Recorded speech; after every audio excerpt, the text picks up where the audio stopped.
Glory to God. உங்களுக்கான இன்றைய வசனம் சங்கீதம் 18ஆம் அதிகாரம் 32ஆம் வசனம். என்னை பலத்தால் இடைக்கட்டி என் வழியை செவ்வைப்படுத்துகிறவர் தேவனே. கிறிஸ்துவுக்குள் பிரியமானவர்களே, நீங்கள் பலவீனப்பட்டு இருக்கிறீர்களா? உங்களாலே எந்த வேலையும் செய்ய முடியாமல் வேதனையோடு வலிகளோடும் இருக்கிறீர்கள் என்றால் கர்த்தர் வசனத்தின் மூலம் உங்களோடு பேசுகிறார். உங்களை பலப்படுத்துகிறவர் கிறிஸ்துவே.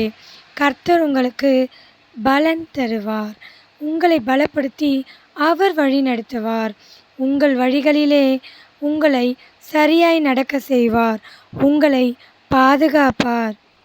என் கிருபை உனக்கு போதும், உன் பலவீனத்திலே என் பலன் பூரணமாய் விளங்கும் என்றபடி, நீங்கள் பலவீனமாயிருக்கும்போது கர்த்தரே உங்களுக்கு பலனாயிருப்பார். அவர் உங்களை பலப்படுத்தி உங்களுக்கு உதவி செய்வார். ஆமீன்.